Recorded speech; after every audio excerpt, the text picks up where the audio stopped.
Welcome to Learn English Speaking. Let's talk stories. Here we bring you amazing stories to improve your English fluency. Don't forget to like, share, and subscribe for more exciting lessons. Let's learn together. 1. A wedding is arranged. Most people who knew Baptista Truthen agreed that there was nothing in her to love, and nothing in her to hate. She did not seem to feel very strongly about anything. But still waters run deep, and nothing had yet happened to make her show what lay hidden inside her, like gold underground. Since her birth, she had lived on St. Maria's, an island off the southwest coast of England. Her father, a farmer, had spent a lot of money on sending her to school on the mainland. At 19, she studied at a training college for teachers, and at 21, she found a teaching job in a town called Tor-upon-Sea, on the mainland coast. Baptista taught the children as well as she could, but after a year had passed, she seemed worried about something. Mrs. Wace, her landlady, noticed the change in the young woman and asked her what the matter was. "It has nothing to do with the town, or you," replied Miss Truthen. She seemed reluctant to say more. "Then, is it the pay?" "No, it isn't the pay." "Is it something that you've heard from home, my dear?" Baptista was silent for a few moments. Then she said, "It's Mr. Hedegan, David Hedegan. He's an old neighbour of ours on St. Maria's, with no wife or family at all. When I was a child, he used to say he wanted to marry me one day. Now I'm a woman, it's no longer a joke, and he really wishes to do it. And my parents say I can't do better than have him." "Has he a lot of money?" "Yes, he's the richest man that we know." "How much older than you is he?" 20 years, maybe more." "And is he, perhaps, an unpleasant man?" "No, he's not unpleasant." "Well, child, all I can say is this. Don't accept this engagement if it doesn't please you.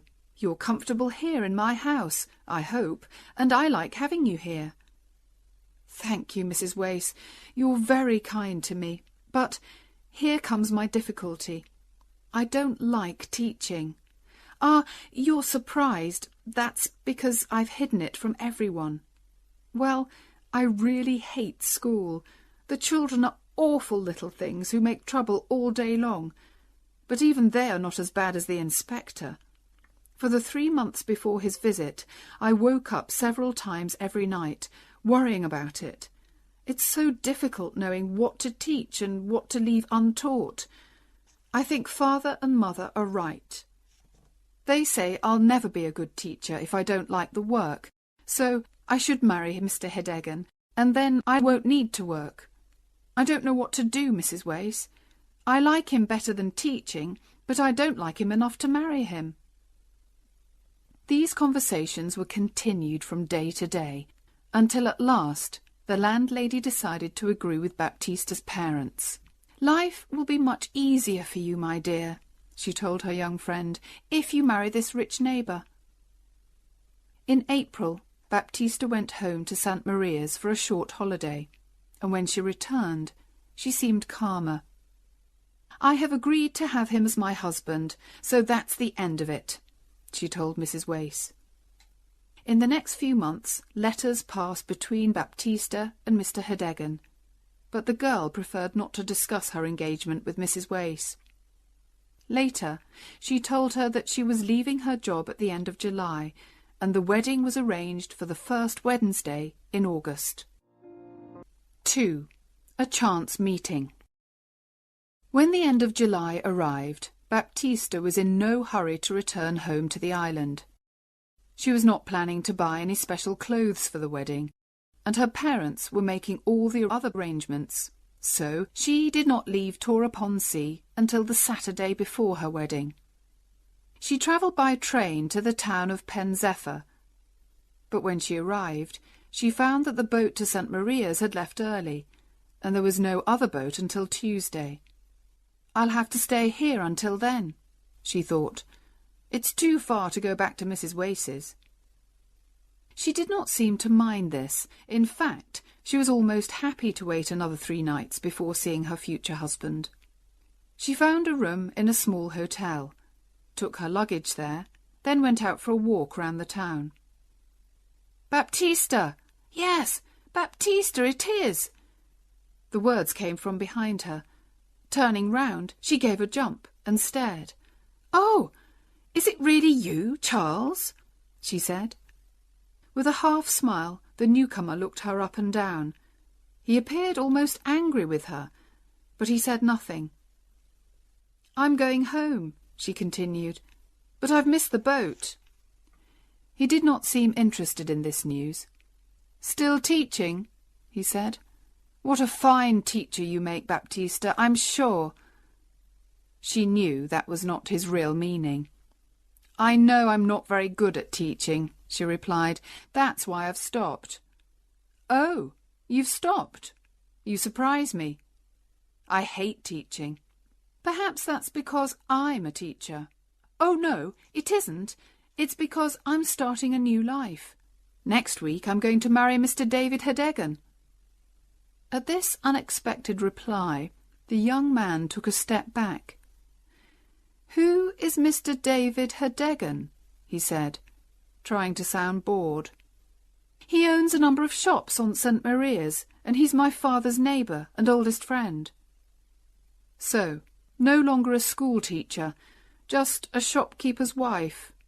I knew you would never succeed as a teacher. You're like a woman who thinks she can be a great actress just because she has a beautiful face, and forgets she has to be able to act.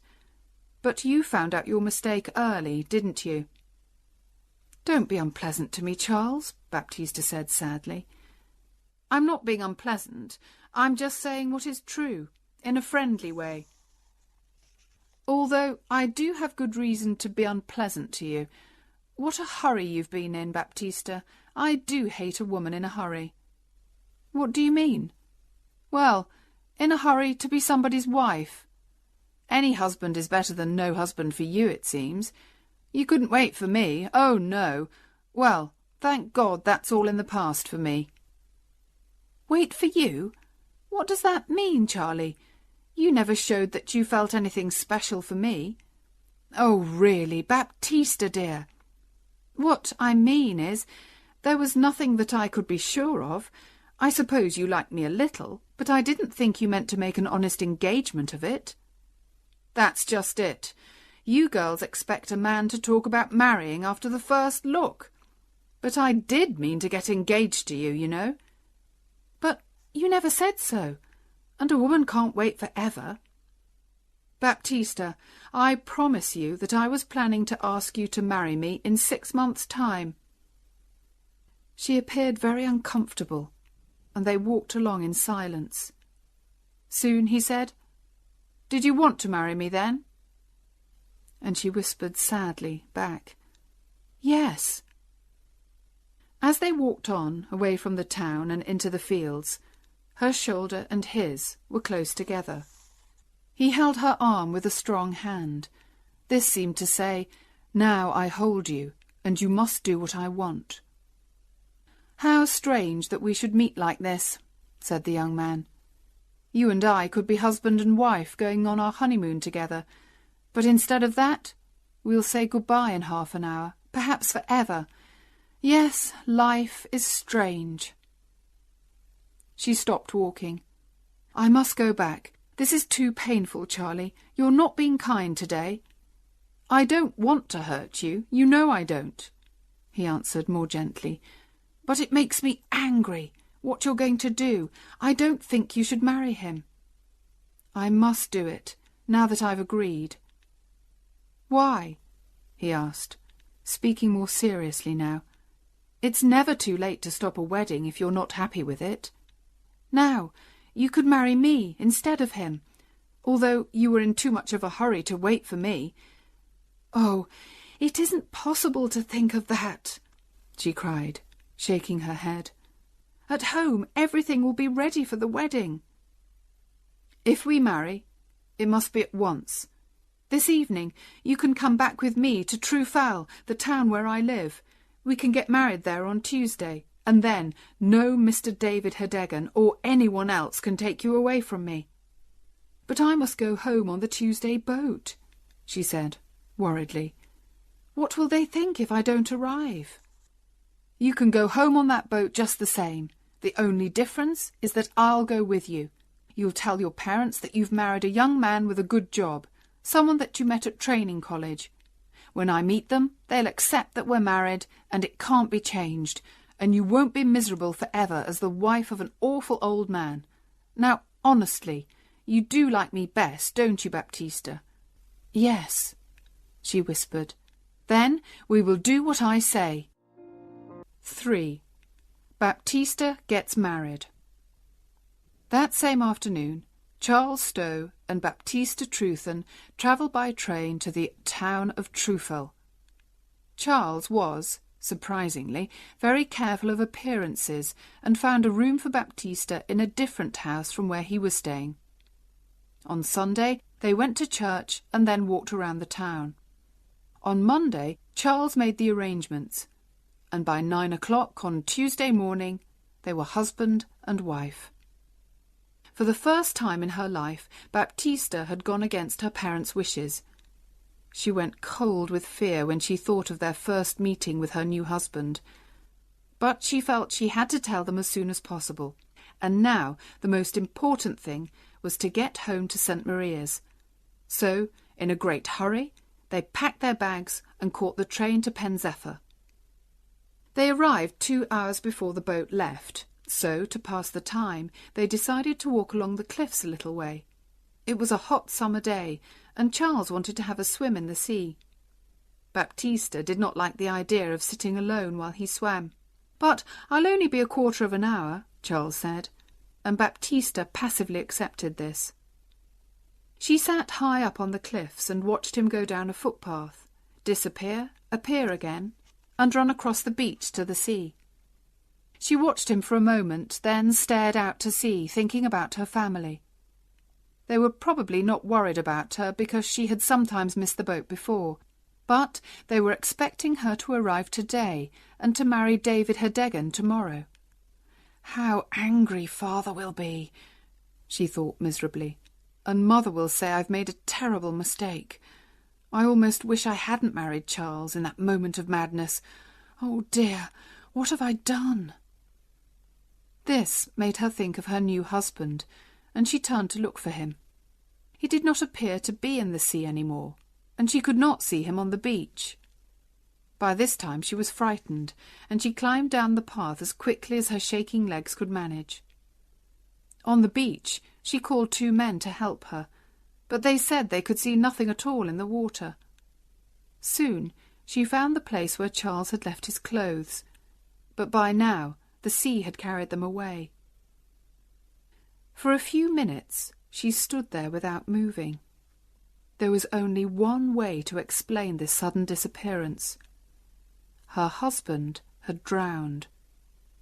And as she stood there, it began to seem like a terrible dream, and the last 3 days of her life with Charles seemed to disappear. She even had difficulty in remembering his face. How unexpected it was, meeting him that day, she thought. And the wedding, did I really agree to it? Are we really married? It all happened so fast. She began to cry, still standing there on the beach. She did not know what to do, or even what to think. Finally, she remembered the boat, and catching the boat home seemed the easiest thing to do. So she walked to the station, arranged for someone to carry her luggage, and went down to the boat. She did all this automatically, in a kind of dream. Just before the boat left, she heard part of a conversation which made her sure that Charles was dead. One passenger said to another, "A man drowned here earlier today, you know. He swam out too far, they say. A stranger, I think. Some people in a boat saw him, but they couldn't get to him in time." The boat was a long way out to sea before Baptista realised that Mr. Hedegan was on the boat with her. She saw him walking towards her and quickly took the wedding ring off her left hand. "I hope you're well, my dear," he said. He was a healthy, red-faced man of 55. "I wanted to come across to meet you. What bad luck that you missed the boat on Saturday." And Baptista had to agree and smile and make conversation. Mr. Hedegan had spoken to her before she was ready to say anything. Now the moment had passed. When the boat arrived, her parents were there to meet her. Her father walked home beside Mr. Hedegan, while her mother walked next to Baptista, talking all the time. "I'm so happy, my child," said Mrs. Trewthen in her loud, cheerful voice, "that you kept your promise to marry Mr. Hedegan. How busy we've been! But now things are all ready for the wedding, and a few friends and neighbours are coming in for supper this evening." Again, the moment for confessing had passed, and Baptista stayed silent. When they reached home, Mrs. Trewthen said, "Now, Baptista, hurry up to your room and take off your hat, then come downstairs. I must go to the kitchen." The young woman passively obeyed her mother's orders. The evening was a great success for all, except Baptista. She had no chance to tell her parents the news, and it was already much more difficult than it had been at first. By the end of the evening, when all the neighbours had left, she found herself alone in her bedroom again. She had come home with much to say, and had said none of it. She now realised that she was not brave enough to tell her story, and, as the clock struck midnight, she decided it should stay untold. Morning came, and when she thought of Charles, it was more with fear than with love. Her mother called from downstairs, "Baptista, time to get up. Mr. Hedegan will be at the church in 3/4 of an hour." Baptista got out of bed, looked out of the window, and took the easy way. She put her best clothes on, confessed nothing, and kept her promise to marry David Hedegan. 4. The honeymoon. Mr. Hedegan did not worry about his new wife's coldness towards him during and after the wedding. "I know she was reluctant to marry me," he thought, "but that will pass. Things will be different in a few months' time." During the wedding dinner, someone asked Hedegan about the honeymoon. To Baptista's horror, he answered, "Oh, we're going to spend a few days in Pen Zephyr." "What?" cried Baptista. "I know nothing of this." Because of her late arrival, Hedegan had not been able to ask where she would like to spend the honeymoon, so he had arranged a trip to the mainland. It was difficult to change these plans at the last minute, so she had to agree, and that evening she and her new husband arrived in Pen Zephyr. Their first problem was finding a hotel, because the fine weather had filled the town with tourists. They walked from place to place, Hedegan polite and friendly, Baptista cold and silent. Finally, they found an excellent hotel, which, to their surprise, was empty. Kindly Mr. Hedegan, who wanted to please his young wife, asked for the best room on the first floor, with a good view of the sea. "I'm sorry," said the landlady. "There's a gentleman in that room." Then, seeing Hedegan's disappointed face, and not wishing to lose a customer, she added quickly, "But perhaps the gentleman will agree to move to another room, and then you can have the one that you want." "Well, if he doesn't want a view," said Mr. Hedegan. "Oh, no, I'm sure he doesn't, and if you don't mind going for a little walk, I'll have the room ready when you return." During their walk, Baptista was careful to choose different streets from those that she had walked down with Charles, and her white face showed how difficult this visit was for her. At last they returned to the hotel, and were shown into the best bedroom. They sat at the window drinking tea. Although Hedegan had arranged for a sea view to please Baptista, she did not look out of the window once, but kept her eyes on the floor and walls of the room. Suddenly, she noticed a hat on the back of the door. It was just like the hat that Charles had worn. She stared harder. Yes, it was the actual hat. She fell back in her chair. Her husband jumped up, saying worriedly, "You're not well. What can I get you?" "Smelling salts," she said quickly, her voice shaking a little. "From the shop, near the station." He ran out of the room. Baptista rang the bell, and when a young girl came, whispered to her, "That hat. Whose is it?" "Oh, I'm sorry. I'll take it away," said the girl hurriedly. She took the hat off the door. "It belongs to the other gentleman." "Where is the other gentleman?" asked Baptista. "He's in the next room, madam. He was in here. But I can't hear him. I don't think he's there." "He makes no noise, but he's there," replied the girl. Suddenly, Baptista understood what the girl meant, and a cold hand lay on her heart. "Why is he so silent?" she whispered. "If I tell you, please don't say anything to the landlady," begged the girl, "or I'll lose my job. It's because he's dead, but we've changed the sheets and cleaned the room, madam." Just then, Hedegan arrived with the smelling salts, and the girl left the room. "Any better?" he asked Baptista. "I don't like the hotel," she cried. "We'll have to leave." For the first time, Hedegan spoke crossly to his wife. "Now that's enough, Baptista. First you want one thing, then another. It's cost me enough in money and words to get this fine room, and it's too much to expect me to find another hotel at this time of the evening. We'll stay quietly here tonight, do you hear, and find another place tomorrow." The young woman said no more. Her mind was cold with horror. That night she lay between the two men who she'd married. David Hedegan on one side, and, on the other side, through the bedroom wall, Charles Stow. 5. Secrets discovered. Mr. and Mrs. Hedegan both felt the honeymoon was not a success. They were happy to return to the island and start married life together in David Hedegan's large house. Baptista soon became as calm and passive as she had been before. She even smiled when neighbours called her Mrs. Hedegan, and she began to enjoy the comfortable life that a rich husband could offer her. She did nothing at all to stop people finding out about her first marriage to Charles Stow, although there was always a danger of that happening. One evening in September, when she was standing in her garden, a workman walked past along the road. He seemed to recognise her, and spoke to her in a friendly surprise. "What? Don't you know me?" he asked. "I'm afraid I don't," said Baptista. "I was your witness, madam. I was mending the church window when you and your young man came to get married. Don't you remember? The vicar called me to be a witness." Baptista looked quickly around.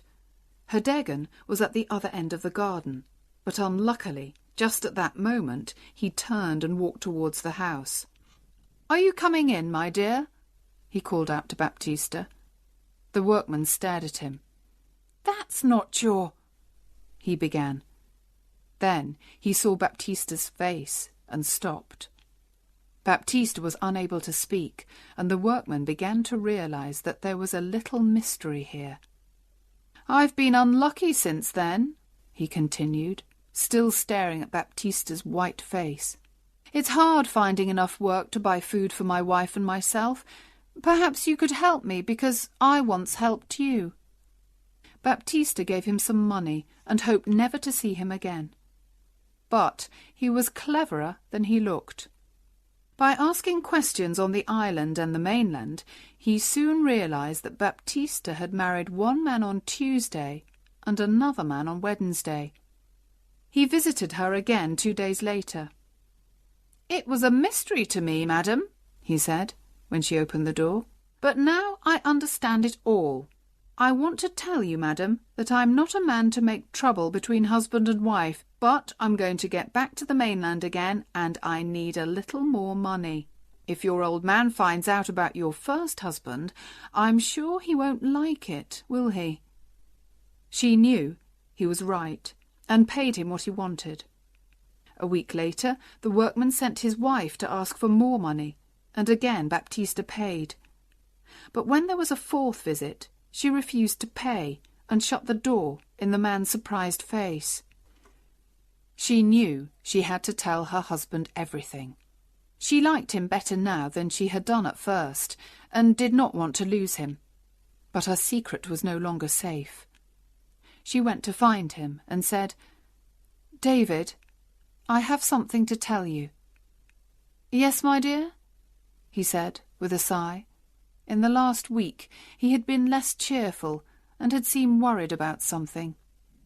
When they were both in the sitting room, she said, "David, perhaps you will hate me for this, but I must confess something that I've hidden from you. It happened before we were married, and it's about a lover." "I don't mind. In fact, I was hoping it was more than that." "Well, it was. I met my old lover by chance, and he asked me, and, well, I married him. We were coming here to tell you, but he drowned, and I said nothing about him, and then I married you, David, for peace and quietness. Now you'll be angry with me. I know you will." She spoke wildly and expected her husband to shout and scream, but instead the old man jumped up and began to dance happily around the room. "Oh, wonderful!" he cried. "How lucky! My dear Baptista, I see a way out of my difficulty. Ha ha!" "What do you mean?"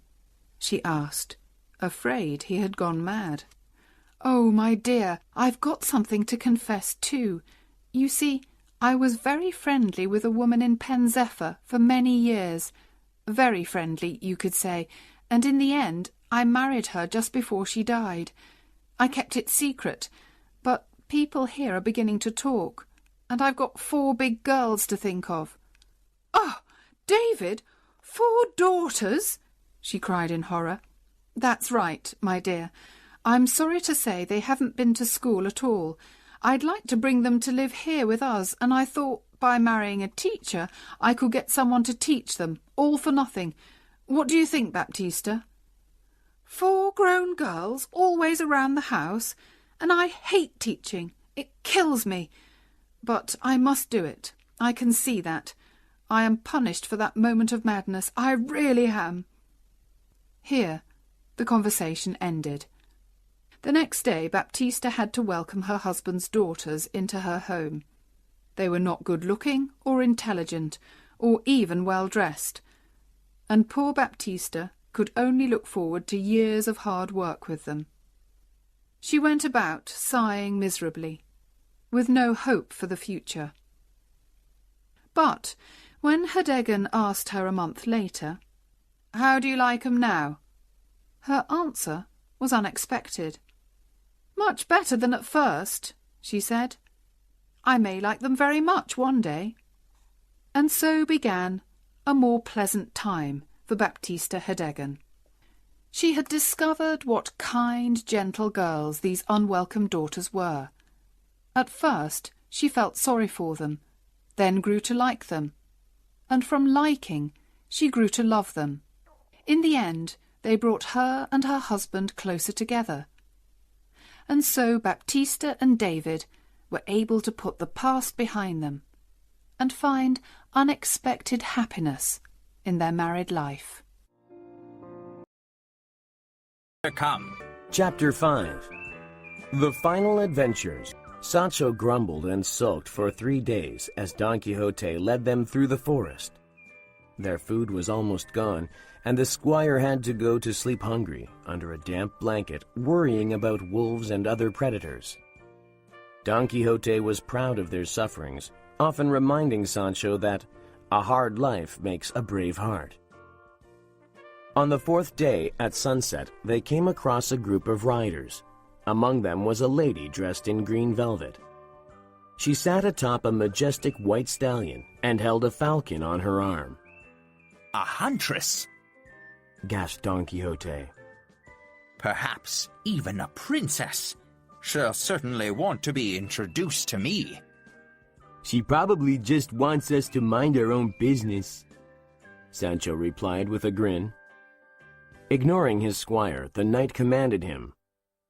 Ride over there and introduce me. Sancho groaned and spurred his donkey in the group's direction. "Milady," he called.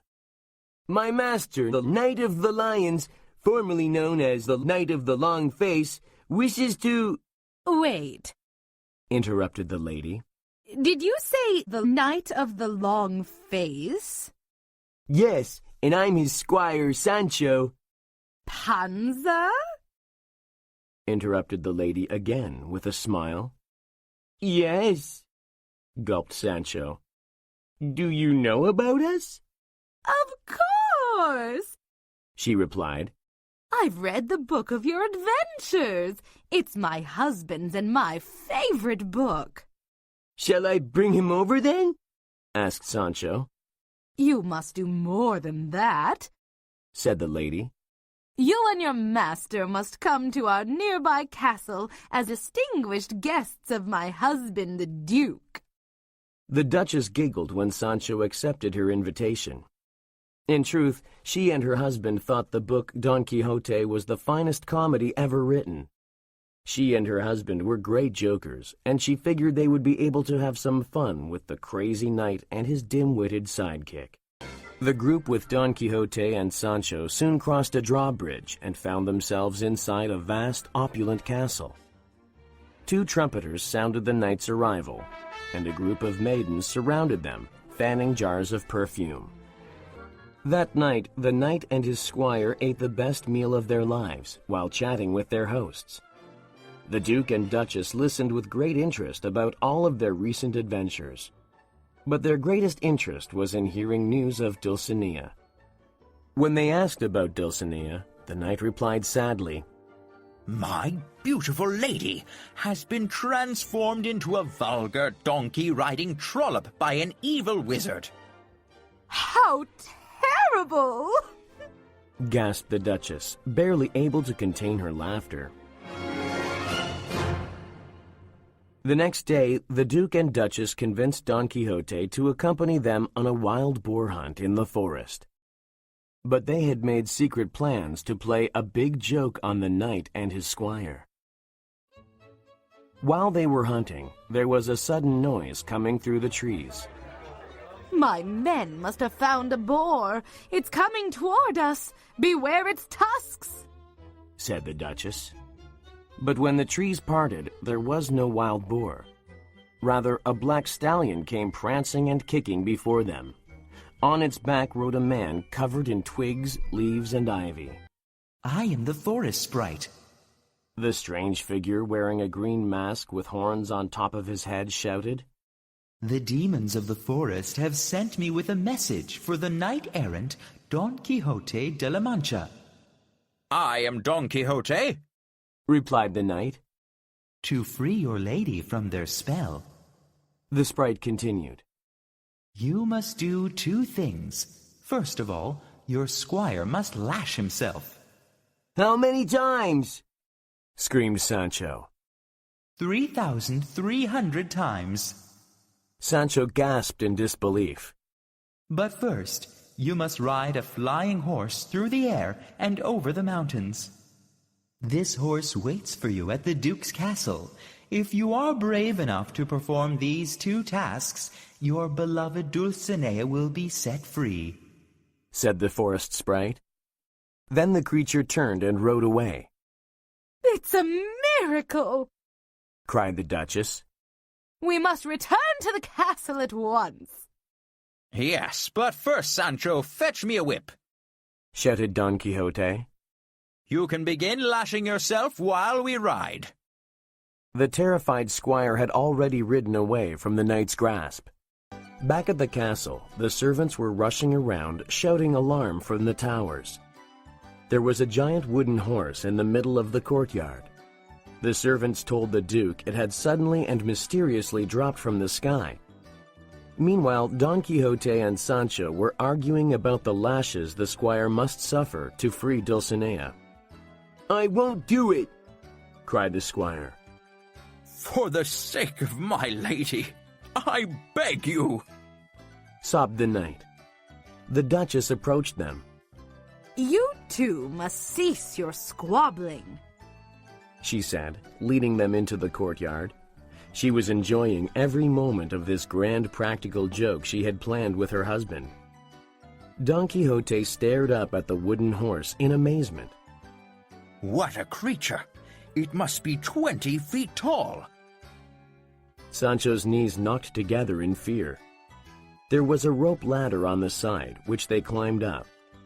Seeing them mount the wooden horse, the Duke and Duchess could hardly control their laughter. When the two seated themselves on top of the horse, Sancho found there was nothing to hold on to, so he grabbed onto Don Quixote's trouser belt with both hands.